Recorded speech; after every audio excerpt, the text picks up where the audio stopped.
Le poisson-pierre. Les poissons-pierres ne vont pas gagner de concours de beauté, à moins que le concours ne soit celui du meilleur aspect de rocher. Leurs petits yeux non réfléchissants et leur peau rugueuse se fondent parfaitement dans leur environnement. Une grosse tête, une bouche encore plus grosse et une maison pleine de... Ouais, ce sont des pierres. Et ce n'est pas parce que tu es sur la plage que tu es en sécurité. Le poisson-pierre peut survivre pendant 24 heures hors de l'eau. Marcher sur l'un d'eux ou même le manipuler ne serait pas franchement amusant. Les épines de leur nageoire dorsale contiennent un venin extrêmement puissant. Il est libéré lorsqu'on leur marche dessus et peut entraîner une paralysie ou même un arrêt cardiaque. Tu auras besoin d'aide et vite. Pas étonnant qu'il s'agisse de l'une des créatures les plus dangereuses dans l'eau ou ailleurs. Sois prudent lorsque tu te faufiles dans les zones rocheuses. Ils adorent jouer à cache-cache. Le poisson-dragon des profondeurs. S'il y avait un prix pour le poisson le plus affreux de l'océan, le poisson-dragon des profondeurs le remporterait. Avec sa peau gluante, sans écailles, ses énormes dents et son visage que seule une mère pourrait aimer, ce vilain garçon des mers n'a rien à craindre. Il aime nager entre 213 mètres et 1829 mètres sous la surface de l'océan, là où les eaux sont les plus sombres et les plus froides. Comme d'autres créatures de cette liste, le poisson-dragon des profondeurs se sert des parties bioluminescentes de son corps pour attraper ses proies. Il utilise aussi son appendice qui pend, doté d'une petite lumière rouge à son extrémité et qui sort de sa mâchoire inférieure. De nombreux poissons prennent cette petite lumière pour une proie, ce qui les attire directement dans les mâchoires du poisson-dragon. Très malin, cher poisson-dragon, très malin, en effet. Le poisson-ogre. La fosse des Mariannes est une fosse sous-marine d'une profondeur de 10 668 mètres, soit près de 11 km sous la surface de l'océan. Laisse-toi couler. Les scientifiques savent que la fosse des Mariannes existe, mais c'est l'un des endroits les moins explorés de la planète. C'est aussi la zone la plus profonde des océans sur Terre. Et bien que de nombreuses créatures n'aient probablement pas encore été vues par l'homme, les scientifiques ont eu l'effrayant plaisir de faire connaissance avec le poisson-ogre. Le poisson-ogre porte bien son nom, il suffit de regarder cette chose. Ce poisson est carnivore et se nourrit d'à peu près tout ce qu'il peut trouver et qui se retrouve dans sa bouche muni de dents pointues. Ces poissons comptent sur leur chimioréception par contact pour trouver leur proie. En d'autres termes, ils peuvent sentir les résidus chimiques provenant d'autres organismes vivants dans les eaux profondes. En effet, ils ne possèdent pas de cellules productrices de lumière sur leur corps, contrairement à de nombreux autres poissons des profondeurs. En plus, il fait plutôt sombre là-bas, alors tout ce qui croise leur chemin, ils le dévorent. Bien qu'ils aient l'air effrayants, ils ne constituent pas une menace pour les humains. Ils mesurent seulement 18 cm de long. Malgré tout, je ne voudrais pas tomber sur l'un d'eux pendant une agréable baignade dans l'océan. Le Dincleostéus. Curieusement, ce poisson préhistorique surnommé le T-Rex des mers n'avait pas de dents. Celles-ci étaient remplacées par des plaques osseuses qui lui permettaient d'avoir la morsure la plus forte parmi les autres monstres de sa taille. Le requin lutin. Si tu pensais que les films sur les requins étaient effrayants, la prochaine créature des profondeurs te fera jurer de ne plus jamais faire de plongeon dans l'océan. Cependant, il vit à 914 mètres sous l'eau et tu ne le verras probablement jamais face à face. Le requin gobelin ressemble à un croisement entre un requin et une créature issue de ton pire cauchemar. Ces requins sont dotés d'un museau proéminent en forme d'épée et d'une mâchoire qui s'avance pour s'adapter. Contrairement aux autres requins qui ont plutôt une teinte grise, cette chose effrayante n'est pas très jolie en rose.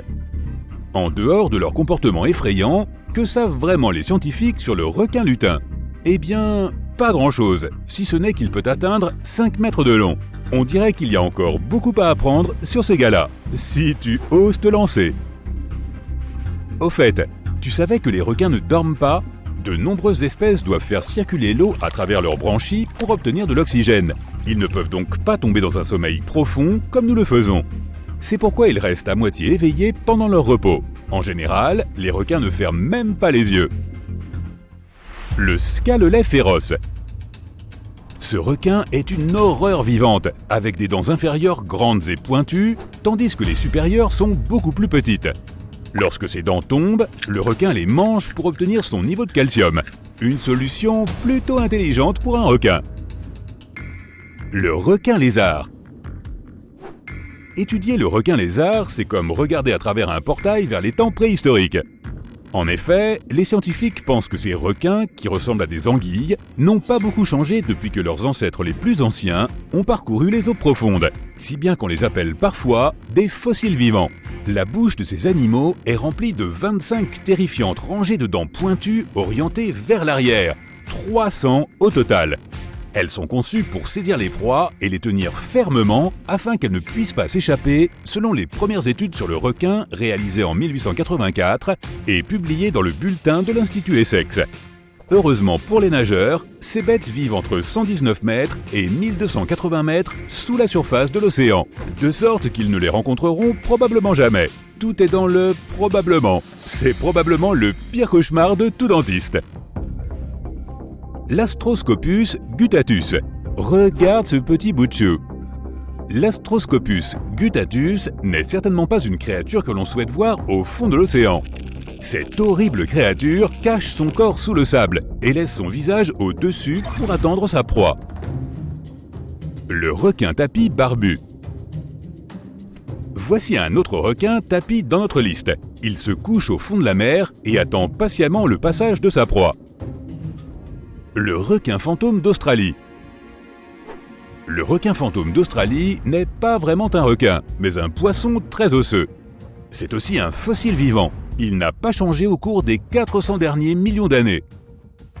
Crois-le ou non, les requins et les humains ont un ancêtre commun qui vivait il y a environ 440 millions d'années. Même si nous avons tous deux évolué à notre manière, il existe encore des signes de ce lien. Par exemple, le génome d'une chimère éléphant est très similaire à celui des humains. Le liopleurodon. Cette liste de créatures terrifiantes serait incomplète sans mentionner le terrifiant et préhistorique liopleurodon. Ce reptile marin carnivore existait au stade calovien du Jurassique moyen et régnait sur les eaux avec ses 2,7 mètres de long. Les scientifiques pensent que le liopleurodon vivait dans une fosse sous-marine profonde grâce à sa capacité à nager sur de longues distances et à ses 4 membres en forme de pagaie.